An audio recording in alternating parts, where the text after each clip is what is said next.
So there you go, John Sununu. 11 days ago to the election, up he pops on my show last night, and for reasons that still baffle me, when I asked him a straightforward question, a political question, do you think Colin Powell should stay in the Republican Party if he's going to keep voting for the Democrats, which seemed to me, again, as a Brit, call me misguided, but a fairly logical question. Off he went on this rant about, well, you know what, mate, there's another reason for all this. Nods, nods, wink, wink, and it's basically because he's black and so is Barack Obama. Put your dispassionate hat on, if you may, for a moment. What did you make of that? Was he just being stupid? I think it's probably not true. There are a lot of Republicans who often vote for the Democrats. In fact, I secretly suspect that John McCain voted for Obama in the last election. But I don't think it's such a terrible thing. I mean, a lot of Irish Catholics voted for JFK because he was the first Irish Catholic president. I mean, I don't think it's a slander upon Colin Powell to say this, though I don't particularly think it's true. I think no, but the slander isn't that he voted for Barack Obama. It's why. It's because he's black. Yeah. I don't think that's such a terrible thing to say. Like I say, lots of Irish Catholics voted for JFK just because he was an Irish Catholic. Right, but John Sununu has assumed that was the motivation behind what Colin Powell has done. Colin Powell has never used that as the reason for why he's voted for Obama. Yeah, I think he's probably wrong, but I just don't think it's such a terrible thing to speculate about. Yes, but if you play the race card in putting into Colin Powell's mouth words he hasn't actually used for his reasoning, that's just playing a race game, isn't it? A rather unpleasant race game. Maybe, but I bet there are a lot of black people who are very proud of having the first black president. I don't hold that against them. That's totally irrelevant to what I just said. It's not about black people voting for a black president. It's about the motivation of Colin Powell, a four-star retired general, a great statesman, making a decision based, as he put it, very clearly, on politics, on foreign policy, on issues. To then have that condensed by John Sununu to, actually, it's just because he's black, and so is Barack Obama. But that's what your question was. But you didn't answer it. You did a Sununu on me. You went off on some weird tangent. I don't think it's that weird a tangent. I don't think it's that slanderous. I also don't think it's true. What isn't true? That it's only because he's black. I think Colin Powell is liberal. So is John McCain. Do you actually agree with me? Well, I agree with the bottom line. I just think it's kind of a tempest in the teapot. If it were the case, if Colin Powell said, I'm voting for him because he's the first black president, I wouldn't think that's outrageous. Is America a more or less racist country since Barack Obama became president? I think it's not a racist country. As I say in the book, I think there are more child molesters than genuine racists in America. I think. But you actually believe that? I can save you a lot of time. Anything I say, I actually believe. Do you? Yes, and I think I marshal a fair amount of evidence to demonstrate that. I think more the problem is the accusations of racism, and that does drive the races apart because you have white people walking on eggshells, terrified they're going to say some word that's going to be deemed, you know, an incipient Klan sentiment, and that's why the crux of my book is the turning point at the O.J. verdict, when I think white America saw black people cheering the acquittal of an obviously guilty black celebrity and said, that's it, the white guilt bank is shut down. Not only did that help race relations, it specifically helped black people as Republican policies that had been pushed for years but demagogued as racist, law and order, welfare reform, were actually able to be implemented, helping black people most of all. I mean, helping everyone, but helping. Giuliani's policies in New York saved tens of thousands of black lives, and I don't know if he would have been able to continue with his very tough on crime policies, which were in fact demagogued as racist while he was implementing them, if you didn't have this change in feeling in America where people were just sick of hearing of being accused of racism. Let's take a little break, now we've warmed you up, because you called the president a retard this week. You're laughing. Most people aren't. Let's discuss after the break.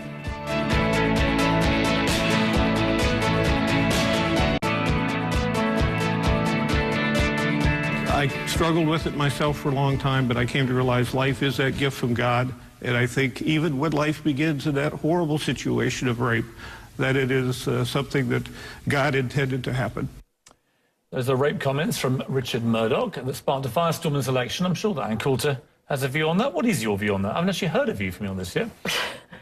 I think all Republican candidates apparently need to go through some sort of cattle prodding to learn to just say exceptions for rape, incest, life of the mother. Is that so hard to get out of your mouth? Is that your belief? For the law, yeah. I mean, if you're talking, these guys start to get philosophical, as I'm sure Richard Murdoch was doing there. Look, it's one thing if a woman decides to bring a child to term after she's been raped. There are a lot of cases where an abortion would be indicated, or you would be sympathetic toward the woman. Tim Tebow, Jack Nicholson, Andrew Breitbart. Thank God their mothers didn't abort them.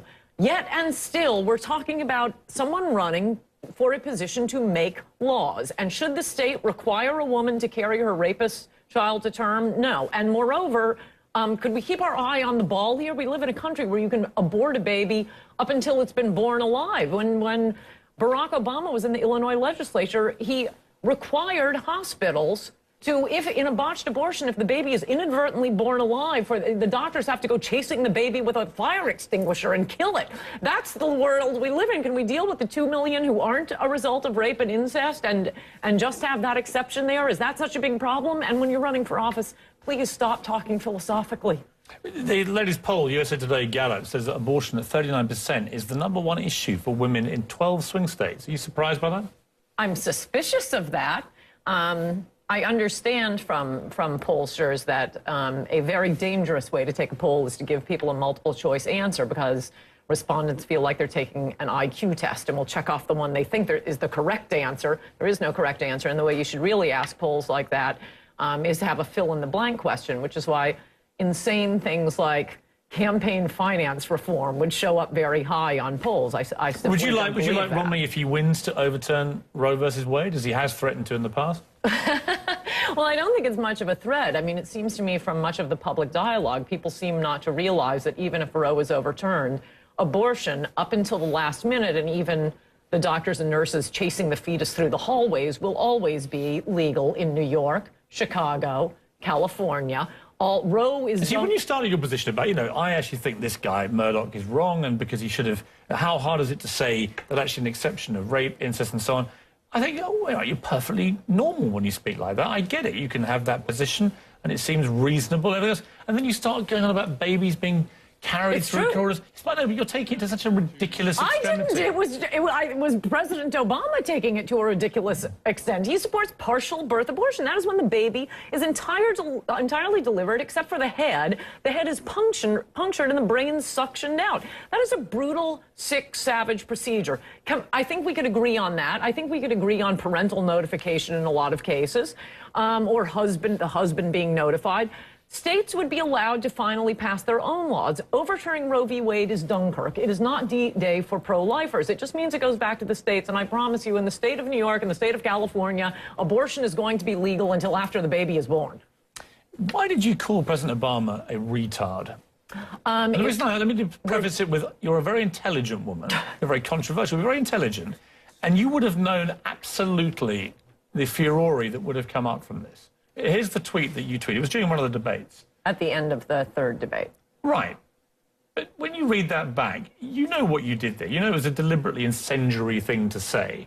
You knew that you were using a word that would be latched on by everyone who has a disability in America as their equivalent of the N-word to black people. I think... Why did you do it? I think you are doing what you were so testy with Sununu doing to... Colin Powell. You were just interpreting and announcing to the world what my motives were. I was sending out a tweet. I didn't announce anyone's motives. Yes, you did. You did it because you knew it would be incendiary. No, I sent out a tweet that I thought was relevant at the moment, and it was because at the end of the third debate, all the chit-chat was, why was Romney so gentle? Why didn't he go after Obama on Benghazi? Why didn't he go after Obama on the Benghazi cover-up? But why call the President of the United States a retard? Because it's a synonym for loser, and we were spending 10 seconds on this, or it's going to be another 2 years before I come on. Because I am you're threatening angry me. At the word police. I need an Encyclopedia Britannica to see what words are appropriate and which ones aren't. Okay, explain to me why retard is inappropriate. Because I heard you this morning say, look, what if I'd said imbecile, idiot, cretin, or moron? That was 2 nights ago. Right, whatever. Any of those 4 words, as you know, has not become, in the last decade or so, a word that is synonymously offensive to people with disability and is used in a offensive way about them by people. That is the difference. Do you call people with mental disabilities retards? Because I don't, and I think that's a nasty thing to do. A lot of people do to be offensive, yes. No, they don't. They do, and you know that. They absolutely do not. And you know they do not. Of course you know no one would call a Down syndrome child a retard. It is synonymous with loser. You know perfectly well no one would use that. That's complete nonsense. You know what would have been offensive? No, wait a minute. You're going away with it. That is complete nonsense. That's the whole point. The whole point, if you talk to people who work with Down syndrome, children or whatever, they will all tell you... You're going to keep saying that this is offensive and you're just wasting time because we only have 10 more seconds on this. We're getting to the next topic because, okay, it's offensive, you're going to come up with 20 different ways to tell me it's offensive. It's offensive according to whom? Moron, idiot, cretin, imbecile. These were exactly like retard, once technical terms to describe people with mental disabilities. Changing the word doesn't change the condition. I was not referring to someone with Down syndrome. I was referring to the President of the United States. I know that. I didn't make a joke about Special Olympics the way the president did. I didn't make a joke about extra chromosome right-wingers the way Al Gore did. Those are specific conditions. I didn't call the president a Down syndrome child. I used the word retard the same way people use idiot, cretin, moron, and the rest of them, which were all once technical terms, and I've had it with the language police, and you were wrong that, oh, no one else is laughing. Everyone is fed up with the language police. Actually, they're not, but you wouldn't use the N-word, would you? You've already said that. Not the N-word argument. Okay, now we are back to my book mugs. No. And of course not. For one thing, the N-word is like a curse word. Why would you allow the word police, as you put it, to make any exceptions? I should have called my book 3 books back about guilty liberal victims and their assault on America. Everybody wants to be black. No, unless you went through slavery and went through Jim Crow, I do not want to hear victims bullying the rest of America. And this is what has happened, whether it's the Jersey girls or the spokesman for the disabled. It's not the disabled, it's the self-appointed spokesman word police. The feminists on this word or that word. The gays on, oh, you can't say, oh, that's so gay now. But you don't use the N-word because you know that it would get you into serious trouble. No, I would never use it. You know that it's deeply offensive. I'm sorry, you're doing what Sununu, you're so upset Sununu did to Colin Powell. You're going to read my mind to tell me why I would use a word or not use a word. No, you're wrong. I wouldn't use the N-word because it's a curse word. Will you carry on using the word retard? Yeah, you've done it since that tweet. Really? Yeah, of course. Even though you've seen disabled people say, please stop using it. No, disabled people are saying it. These spokesmen for the disabled people are. They are. Yeah, I'm sure they were following my Twitter feed. This has nothing to do with disabled people. It was about the president. They have injected themselves into a tweet they have nothing to do with. No, I would think that maybe Biden should be upset by me calling the president a retard, but not an actually disabled person. Let's take another break. Let you calm down a bit. Oh, yeah, I think you could move on to a better subject. It's an interesting subject. No, it isn't. You should be with a guy with beautiful... someone who really cares about and understands women. A guy who cares whether you get health insurance, and specifically whether you get birth control. The consequences are huge. My first time voting was amazing. It was this line in the sand. Before I was a girl, now I was a woman. I went to the polling station, I pulled back the curtain, I voted for Barack Obama. The new Lena Dunham ad for President Obama and Coulter is back. I'm sure you loved that, didn't you? Yes, it's going to be my exhibit henceforth for both of the groups I want to take the vote away from, young people and women, all in one combo platter. You would take away the female vote, would you? Yes, I've become quite famous for making that point. What is the point? That it was a rash experiment and we should reconsider the 19th Amendment. You called me in the break a sexist, misogynist pig. Yes. Can you explain why? Yes. What have I said that's been remotely sexist? Calm down. Oh, if it is the conservative female's obligation to... I'm not hyperventilating. I'm disagreeing with you, which apparently is insulting your teeny tiny male ego. It is the most insulting, condescending, sexist thing to say to a female, generally conservative, who disagrees with you. No, it's my obligation to back down and accept your point. And if I don't, you're not being calm. But I've never heard you back down or apologise for anything. And I think when you call the President of the United States a retard... Oh, we have moved on from that. Final point on it. A little part in your brain cell should go off and say, you know what, Anne? I just overstepped the mark. Yeah, okay, explain to me why that is different, again, from cretin, moron, idiot. For the same reason that the N-word has become completely unacceptable. The N-word has never been anything but an because of the epithet. offence it causes to the black community. No, the N-word, that's like saying the F-word. Let me finish my sentence. You can't just say everything is the N-word. Let me finish my sentence. I would argue... calm down, calm down. I would argue the word retard has become equally unacceptable to people with disability in America. About any word because it they is the decide one they word want to of ban. all those words, and I got them all out from the dictionary. It's the one word that has been used in the last decade or so. Disabled people. It has. Just why you're so wrong. No, it isn't. And you can't just go around. It isn't a better argument to say, oh, and broad, that's like using the N-word. And illegal immigrant, that's like using the N-word. And gay, that's like using the N-word. All you're doing is making a different argument for the same argument. We are the authoritarian word police. I've used the argument and we once. will tell you which words you can use and which words you can't use. Making a joke about Special Olympics is making a joke about something that actually exists. That is what President Obama did. I would not have done that. I would not make a joke about a Down syndrome child. Retard is the same as idiot, cretin, moron. It means loser. That's what it has meant for 30 years, and the word police come in 5 minutes ago and say, no, we're going to be bossy and tell you what to do. They're the biggest bullies of all these self-appointed victims. My God, you're calling other people bossy. I've heard it all. Let's turn back to Mugged, your book. Excellent. And give me a parallel between the book and the current election and what's going to happen. Who's going to win the election? I think it's going to be Romney. I've thought that since he was the nominee. You didn't want him as nominee, though. No, there was a brief period where, as I say, I ran off with the biker, Chris Christie. Yeah. But I came back to the responsible choice. And I think, I mean, the reason I said 2 years out when people were still thinking Sarah Palin might be the nominee or, you know, Ron Paul, it was a long time out when I said, if we don't run Christie, it'll be Romney and he'll lose. I took that back 6 months later because Obama's made such a mess of the economy. I travel a lot out in America. And people are really, really hurting. There are a lot of people who are unemployed, underemployed. They know they're not doing what they should be doing. Obamacare is coming down the track like a bullet train. And a lot of people are going to have to go out of business or have already gone out of business. Where do you give Obama credit? Because the most powerful arguments I hear are where a Republican can give the Democratic president some credit and vice versa, where a Democrat can give Mitt Romney some credit. Where do you credit the president? I like the drone attacks. I don't know why liberals like the drone attacks. I mean, if you're going to compare waterboarding a couple of terrorists at Guantanamo 3 times to attacks on civilian populations to get 1 or 2 terrorists, I would say that the waterboarding is way better than that. But I think it's worth getting the terrorists. The only thing you can say positive about Barack Obama is he's deployed drone attacks. But that's one pretty big thing.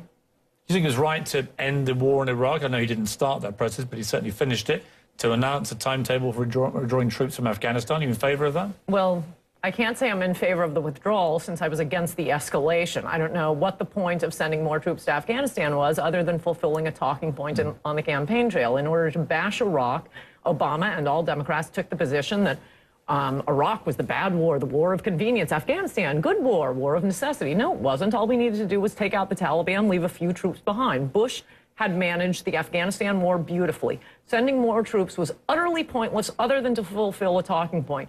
Iraq is a place where you have a real shot for genuine regime change and a genuine democracy in that godforsaken area of the world. We need an Arab Israel over there. That was Iraq. And I do think we pulled troops out too fast from Iraq and should never have sent more troops to Afghanistan. Let's take a little break. I've decided to award you one more segment. You've been kind of blissfully annoying, so I'm giving you an extra segment. Okay, now we're down to 12 months.